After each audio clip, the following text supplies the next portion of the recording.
I got so much fucking design on right now. Every time, bring it back, make it come. I got 3 old thoughts, I'm a block with it. Bitches on my line, and you know. Assalamualaikum warahmatullahi wabarakatuh.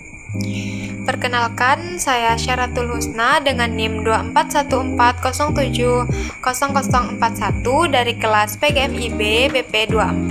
Pada kesempatan kali ini saya akan menjelaskan contoh soal tentang geometri bangun ruang, kesejajaran dan kesebangunan, satuan pengukuran, satuan kecepatan dan satuan debit, serta penyajian data dan ukuran pemusatan data. Yang mana materi tersebut adalah materi dari mata kuliah Matematika Dasar SD atau MI semester 1. Langsung saja kita masuk pada contoh soal yang pertama, yaitu dengan sebuah bak mandi yang berukuran 80 cm dikali 70 cm dikali 60 cm telah terisi air sebanyak 96 liter. Anita akan mengisi bak hingga penuh dengan ember yang bervolume 12 cm. Berapakah kali Anita mengisi bak tersebut dengan ember? Pertama-tama kita mencari terlebih dahulu volume dari bak mandi tersebut. Karena pada soal bak mandi tersebut berbangun ruang balok, maka kita menggunakan rumus volume balok, yaitu panjang kali lebar kali tinggi. Panjangnya seperti yang telah kita ketahui, yaitu 80 cm dikali lebar 70 cm dan dikali tinggi 60 cm. Selanjutnya kita ubah terlebih dahulu satuannya dari cm kepada liter.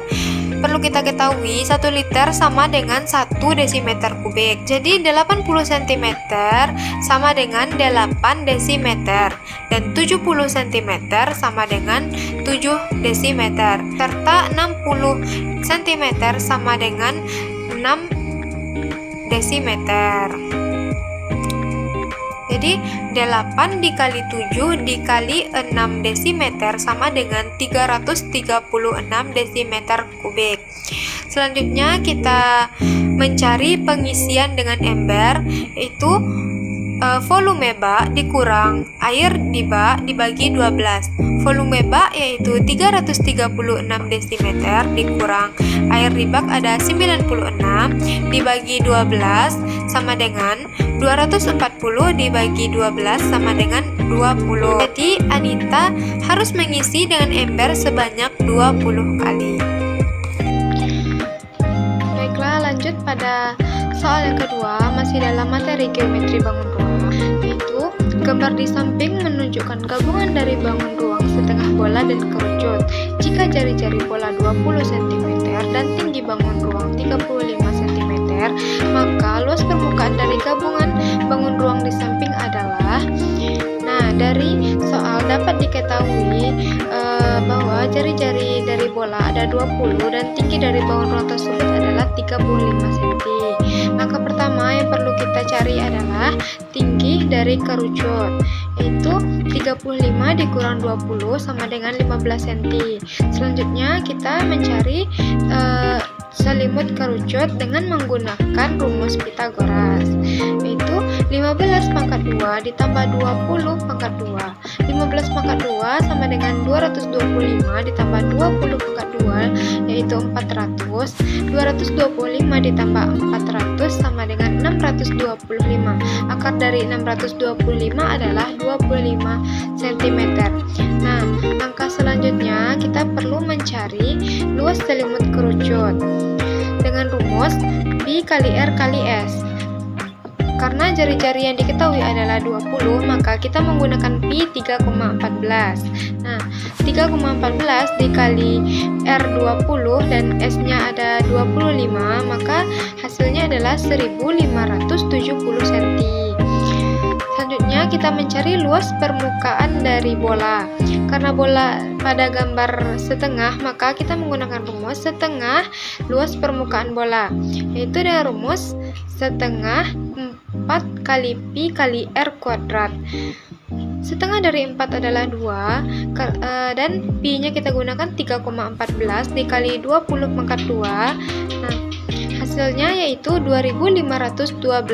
Jadi luas permukaan dari bangun ruang tersebut adalah luas selimut kerucut ditambah setengah dari luas permukaan bola. Luas selimut kerucut 1570 ditambah setengah luas permukaan bola 2512 dan hasilnya adalah 4082 cm. Soal yang ketiga yaitu dengan materi kesejajaran dan kesebangunan. Sebuah tiang yang tingginya 2m mempunyai bayangan 250 cm. Jika pada saat yang sama bayangan sebuah gedung 40 meter, maka tinggi gedung adalah. Dari soal dapat diketahui tinggi tiang yaitu 2 meter, panjang bayangan tiang 250 cm. Karena satuannya kita gunakan meter, maka kita rubah 250 cm ke meter, yaitu menjadi 2,5 m. Selanjutnya panjang bayangan gedung ada 40 m. Dan yang ditanya tinggi gedung. Penyelesaiannya yaitu karena soal termasuk sisi yang bersesuaian sebanding perbandingan yang sama, maka tinggi tiang sebanding dengan tinggi gedung dan panjang bayangan tiang sebanding dengan panjang bayangan gedung.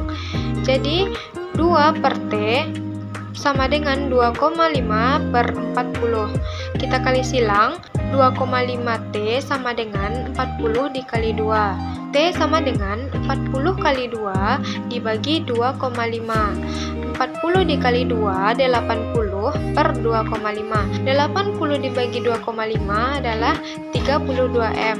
Jadi tinggi dari gedung tersebut adalah 32 meter. Lanjut pada materi keempat yaitu satuan pengukuran. Soalnya Sari bersepeda sejauh 4500 dm dan Una bersepeda sejauh 25 dam. Siapakah yang bersepeda lebih jauh serta berapa meter selisihnya? Dari soal diketahui Sari bersepeda 4500 dm dan Una bersepeda 25 dam. Yang ditanya, siapa yang bersepeda lebih jauh dan berapa meter selisihnya? Pertama, kita ubah dulu satuannya menjadi meter. Sari bersepeda sejauh 4500 dm. 4500 dm sama dengan 450 m. Dan Una 25 dam sama dengan 25 kali 10 sama dengan 250 m. Jadi selisihnya adalah 450 dikurang 250 m sama dengan 200 m. Jadi yang bersepeda lebih jauh adalah Sari dan selisihnya adalah 200 m. Lanjut materi kelima yaitu satuan jarak, kecepatan, waktu, dan satuan debit. Dengan soal Ahmad mengendarai motor dari kota A menuju kota B yang berjarak 180 km pada pukul 7.00 dengan kecepatan rata-rata 60 km per jam. Pada saat yang sama, Yoga berangkat dari kota B menuju kota A dengan kecepatan rata-rata 40 km per jam. Jika mereka menggunakan rute yang sama, maka Ahmad dan Yoga akan bertemu pada pukul.